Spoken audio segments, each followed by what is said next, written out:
welcome to Spectrum TV News at 2. I am Francis Oyima Edet, coming to you live from Uyo, the capital city of Akwa Ibom State. Let's take a look at the headlines.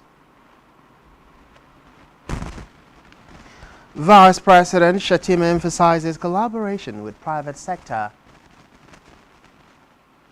Immigration to open more passport service points in UK, USA, others.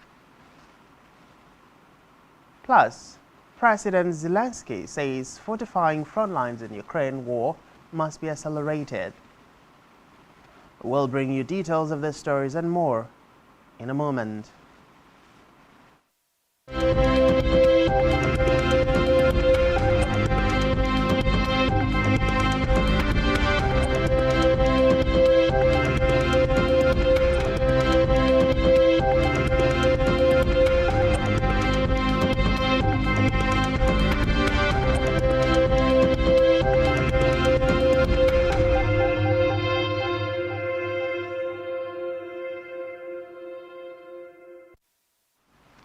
Many thanks for joining us. We begin the news from the national scene, where the Vice President Kashim Shettima has said that the private sector is an important part of the foundation that holds the Nigerian government together.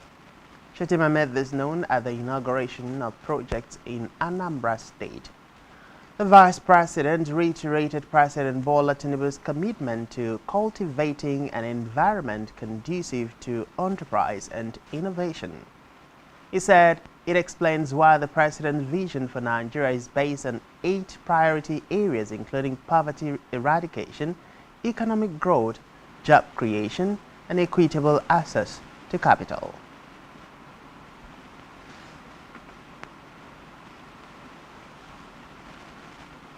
Away from that, the federal government has said that a new minimum wage administration will come into effect on April 1st, 2024. Minister of Information and National Orientation Idris Mohammed, who disclosed this in an interview in Abuja, said the current 30,000 naira minimum wage would expire at the end of March 2024. Recall that following the removal of the fuel subsidy by President Bola Tinubu on May 29, 2023, the federal government had agreed to pay 35,000 naira to each of its workers to cushion the effect of the subsidy removal. But the organized labor insisted that the 35,000 naira wage award was a temporary measure, adding that the minimum wage should be reviewed in 2024. Meanwhile, the federal government has said that it had raised 585 million naira towards the settlement of fines for inmates in a bid to decongest correctional centers across the country. Minister of Interior Dr. Olubunmi Tunji-Ojo, represented by an assistant director in the ministry, Dr. Anayo Romanus Nzekwe, disclosed these in Kano State during the release of 150 inmates whose fines were settled by the federal government. The minister said the 150 inmates were among the 4,068 inmates nationwide that the government intended to free in line with President Bola Tinubu's renewed hope agenda. He explained that all inmates in the custodial centers who have fines and compensation not exceeding 1 million naira are qualified to benefit from the gesture.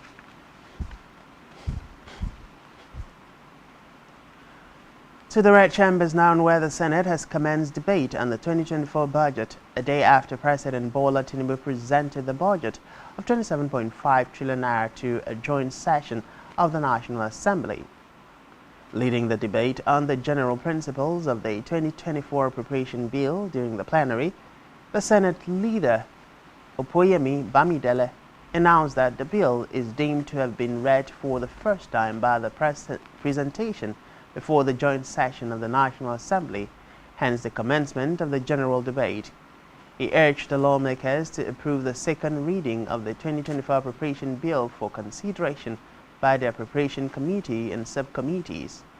Opoyemi said the budget was designed to prioritize electricity challenges, procurement of vaccines, construction of major roads across the country, and construction of railway projects, adding that the parameters and fiscal assumptions of the proposed budget would develop economic activities of the country and transform living conditions of Nigerians. Supporting the motion, Senator representing Delta South Joel Thomas said when the budget is passed, it would facilitate a renewed hope for Nigerians.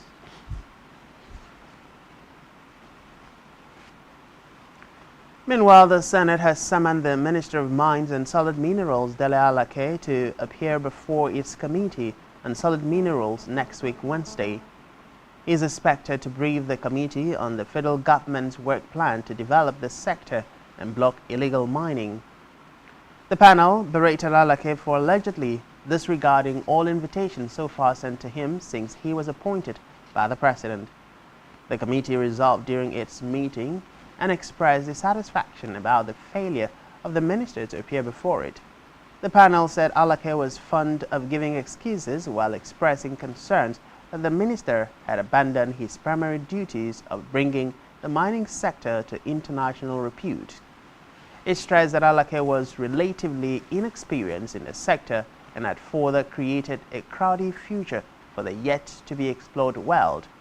The committee therefore threatened to give zero allocation to the ministry in the 2024 fiscal year if the minister failed to amend his ways to start responding to invitations of the committee.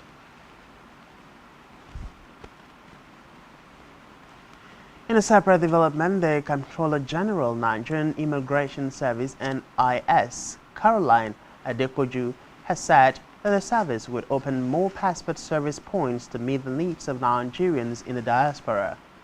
Adepoju said in an interview with newsmen today in Abuja that efforts were on to ease passport processing in the country. The Comptroller General noted that the service had opened 3 additional passport processing centers in Nigeria, located at Ikorodu, Ofa, and Ile-Oluje, to ease demands on passport centers in Lagos, Kwara, and Ondo states. She also appealed to those in the diaspora whose passports were tied to their stay and status abroad always to be conscious of the need to renew their passport on time.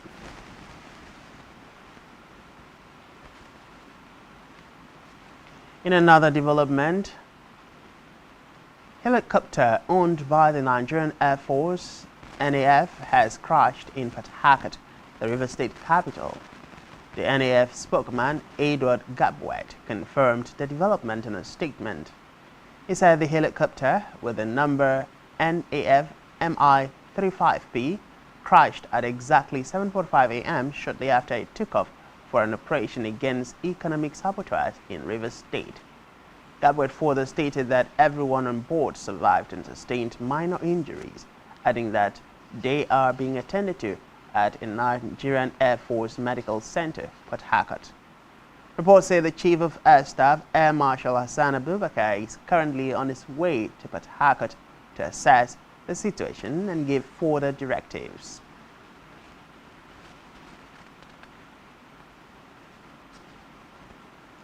Back here, Akwa Ibom State Governor Pastor Omoino has directed the immediate release of an additional 1.5 billion naira for payment of outstanding gratuities of retired workers in the state. Chief Press Secretary to the Governor, Ikere Teodor, who disclosed the news, said it was for the confirmation of the Governor's resolve to fulfill his pact with workers in the state. Recall that during his campaign, Pastor Omoino had promised to continue paying backlogs of gratuities from where his immediate predecessor in office had stopped. Before the current release, 5.3 billion naira had been released by the Governor for retired workers in the state, an attestation to the Governor's humane disposition to the people of the state. A few weeks ago, an additional 1 month's salary, otherwise called 13-month salary or ENOMBA, was approved for civil servants in the state to bring Christmas cheers. Governor Omoino has, in under 6 months in office, touched on the critical pillars of the RISE agenda, especially in rural development, education, healthcare, security, and infrastructural maintenance.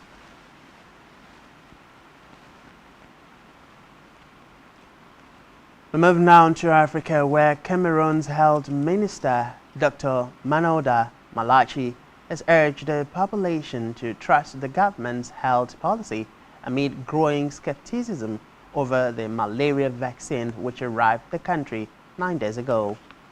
In a statement, Malaki detailed the benefits of the RTS and S vaccine in the fight against malaria, praising the outcome of the testing phase in Kenya, Ghana, and Malawi. The health minister said, based on the efficacy of the result obtained, the introduction of the vaccine will make it possible to cover the entire childhood and, depending on the coverage rate, avoid about 2,000 deaths among children under 5 years of age every year. According to the World Health Organization, Cameroon records 6 million malaria cases with 4,000 deaths in health facilities every year.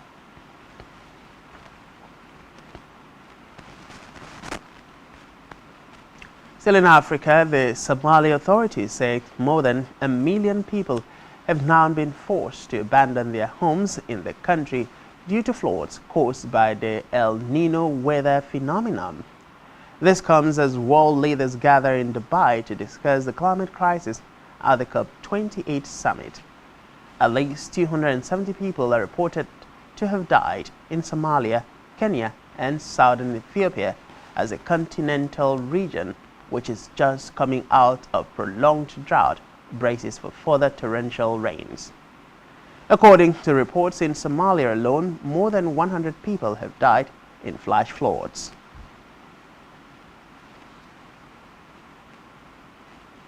On the foreign scene, Ukrainian President Vladimir Zelensky has said that defenses must be quickly beefed up across the front line after meeting commanders in some of the main pressure points in the south and east.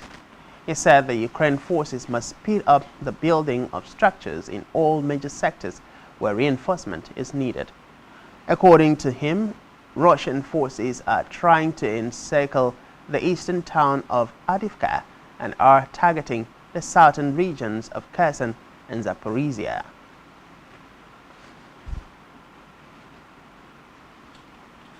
Still on the foreign scene, a spokesperson for the Hamas-controlled Ministry of Health, Dr. Ashraf Al-Qidra, has said that 14 people have been killed and dozens injured by Israeli strikes in Gaza today. Al-Qidra said the majority of those killed were women and children. A statement from the Hamas-controlled Ministry of Interior said Israeli strikes had resumed across Gaza earlier today after a temporary truce between the militant group and Israel ended.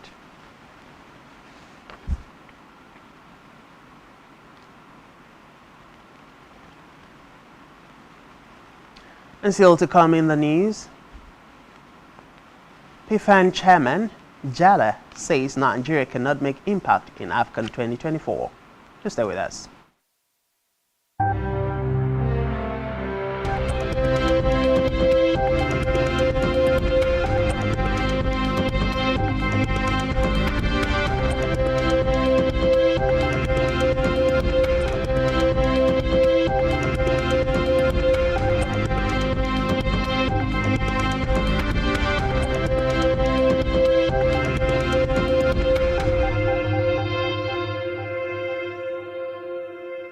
For brilliant broadcasts and entertainment, sports on the go, and news around the world, watch Spectrum TV on StarTimes DTH channel 421 and free-to-air frequency 12733. Visit our website SpectrumTVLive.ng. Spectrum TV, broadening your horizon.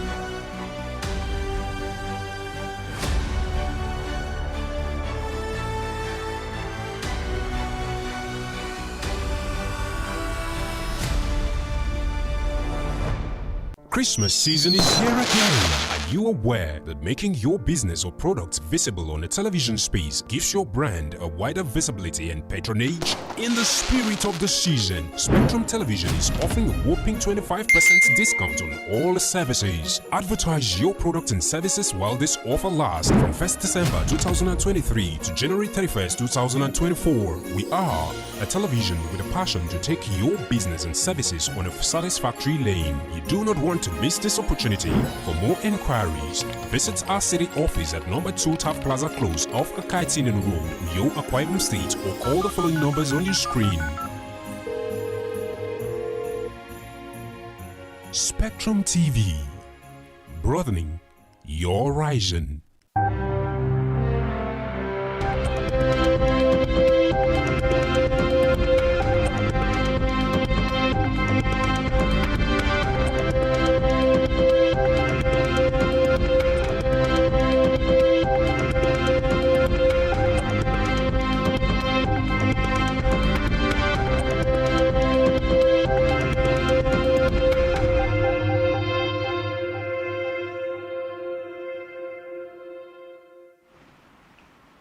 Many thanks for staying with us, and now to the concluding part of the news stories.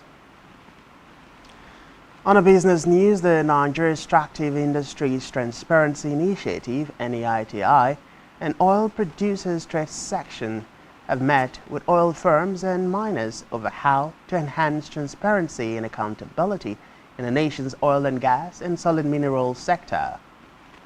Convened in Lagos, the forum, which was attended by the NEITI team lead by its Executive Secretary and Chief Executive Officer Dr. Oji Obonaya, had representatives from different oil firms. Speaking at the event, Obonaya explained that the NEITI Companies Forum was a veritable platform through which the agency helps the country and the operating companies to comply with the Global Extractive Industries Transparency Initiative. He stressed that participation at the highest level of any ITI process was compulsory, assuring that the agency would work with OPTs to defend and deepen and strengthen the company's forum, which he said witnessed a drawback due to the COVID-19 pandemic. Still in business, Saplat Energy's Director of External Affairs and Social Performance, Choma Afe, has raised concerns about the adverse impact of the country's high diesel imports on the foreign exchange reserves. According to data from the International Trade Center, Nigeria spent $5.26 billion importing electric generating sets, electric transformers, vacuum cleaners, hair clippers, and other electrical machinery and equipment in 2020 and 2021. Afe noted that increasing access to electricity is critical for driving the development of the Nigerian economy. Explaining further, she said reliable and affordable power is an essential precondition for investment in many sectors, from technology to manufacturing.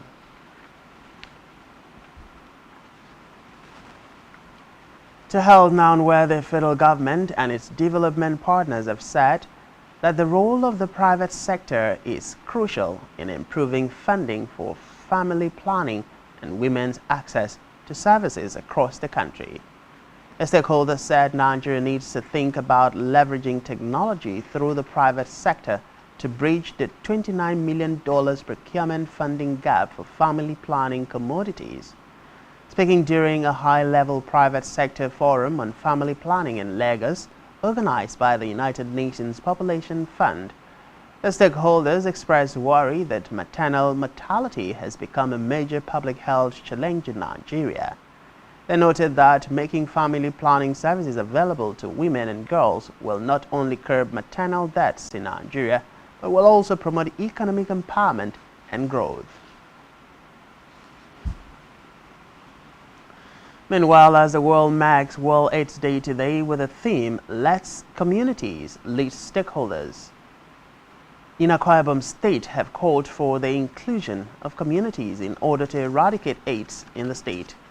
Speaking with Spectrum Television, they highlighted the important role of communities and their leadership in the fight against HIV and AIDS, as well as advocated that everyone should know their status. Our correspondent Blessing Dixon completes the report. In 2021, 1.9 million people were living with HIV and about 51,000 people died AIDS-related deaths. The world marks World AIDS Day today with the theme, Let Communities Lead, emphasizing the essential role of communities in the HIV response. Stakeholders are calling for action because everyone must be involved in the fight against AIDS. Yeah, World AIDS Day, it's a global day for celebration that has been recognized since 1988 by the World Health Organization. It's a day where we come to remember all that has been done with the work as regards HIV and AIDS. The theme for this year, 2023, is the global theme is Let Communities Lead. And Nigeria has domesticated that theme to be community leadership to end AIDS by 2030. So in Akwa Ibom, the last official number we have put the prevalence at 5.5. That was in 2018. And I can tell you without any doubt that a lot of work has been done. As at that time in 2018, we had less than 50,000 people on treatment. But now we have over 100,000 people on treatment here in Akwa Ibom. And we're having babies born negative to mothers who are positive. We're doing a lot of work in the communities, identifying community birth centers, working with them to be able to prevent the mother-to-child transmission. So a lot of work is happening out there, and I believe that with the next survey, we will see, a significant decline in the prevalence of HIV here in Akwa Ibom. I think it starts with first everybody having the consciousness and the awareness that AIDS is real. HIV doesn't have any cure, and all of us should be interested in knowing our HIV status. For those who are negative, they need to remain negative. Multiple prevention methods, using condoms consistently and correctly. We even have drugs, pre-exposure prophylaxis drugs you can take before you have that risk, so we have drugs. Staying negative, staying healthy in terms of your behavior, your risk. So it's very important that for those who are negative, they stay negative. And for those who test and know their status and they are HIV positive and living with the virus, it's important for you to have treatment. With treatment, you can actually lead a normal life. With treatment, you can get up to a point where you cannot even transmit the virus, where we talk you equal to you. Undetectable is equal to untransmissible. What is this day all about? So this day is just an international day that we commemorate people that are living with HIV and also make an awareness so that more people that are in the communities can actually get tested. And the theme for this World AIDS Day is Let Community Lead. So the idea is that in our different communities, we should actually spread awareness that people living with HIV, that everybody should know their HIV status. And if you are positive, you should actually be placed on treatment. And the treatment is free. Just go to the community, go to the facilities and get tested and treated. Know your status, abstain, be faithful to your partner, and use condoms.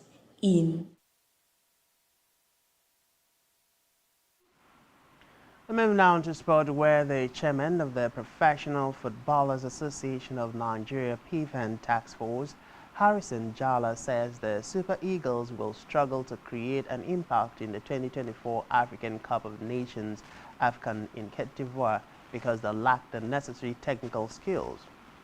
Jala told newsmen in Lagos that the team had lost confidence after failing to beat countries such as Lesotho and Zimbabwe. He stated that improvements needed to be taken as soon as possible to avoid a catastrophe when Nigeria competes in the AFCON 2024 in Cote d'Ivoire. According to him, after Stephen Kechi's death, the Eagles had been unable to find a suitable coach and manager.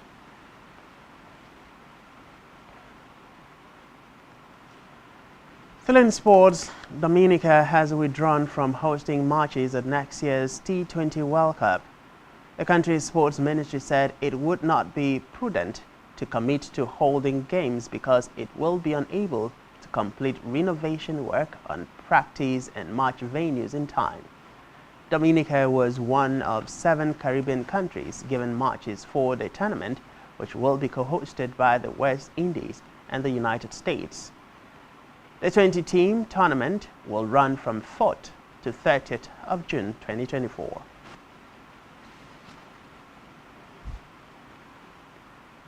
On our entertainment news, In Blood Production has officially confirmed the highly anticipated debut of No Way Through, a Nigerian crime thriller available globally and exclusively on streaming platform this December. The film boasts an all-star cast of Nollywood legends including Funke Akindele, Chidi Mokeme, Choma Chukwuka, Ikechukwu, Nengi Adoki, Seun Ajayi, Junior Pope, Esodike, Roberta Oroma, and Shaggy Olushemo. Directed by Chinasa Onozo, No Way Through focuses on the cost of providing for one's family and the risks taken in the pursuit of freedom.